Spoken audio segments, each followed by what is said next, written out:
হাদিস দিয়ে আল্লাহ তাআলা বলতে চেয়েছেন, দুনিয়ার মানুষ, তোমরা তোমাদের সম্পদকে বৃদ্ধি করার জন্য যে অন্যায় পন্থা বেছে নিয়েছো, সুদী পন্থা বেছে নিয়েছো, এই সুদের মাধ্যমে তোমরা কখনো তোমাদের ধন সম্পদকে বৃদ্ধি করতে পারবে না।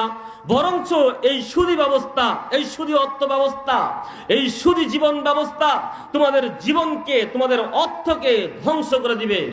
আর যদি তুমি দানে অভ্যস্ত হও, আল্লাহ তাআলা দানের মাধ্যমে তোমাদের রিজিক বৃদ্ধি করে দিবেন।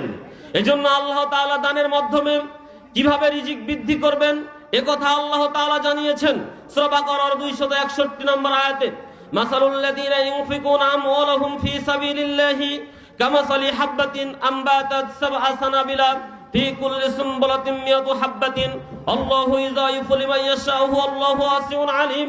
আল্লাহ তাআলা বলছেন, যারা নিজেদের ধন সম্পদ হতে আল্লাহর পথে ব্যয় করে তাদের দৃষ্টান্ত ওই বীজের ন্যায়, যে বীজ উৎপাদন করে 7টি শীষ এবং প্রত্যেক শীষে রয়েছে 100 করে শস্য দানা।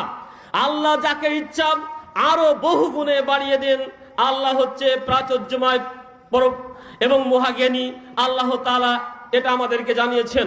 অতএব যে ব্যক্তি আল্লাহর পথে দান করেন, এই ব্যক্তির দৃষ্টান্ত দিতে গিয়ে আল্লাহ বলছেন, একটা বীজ রোপণ করলে যেমন ওই বীজটা থেকে আপনি আমি কৃষক মানুষ যখন ওই ফসলের ক্ষেতে একটা ধানের গাছ লাগিয়ে দিই, ওখান থেকে আরো কয়েকগুলো দানা গাছ বেরিয়ে যায়, ঠিক ওভাবে বলছেন যে একটা বীজ রোপণ করলে ওই বীজ থেকে উৎপাদিত হলো 7টা শীষ এবং প্রত্যেকটি শীষে 100 করে শস্য দানা।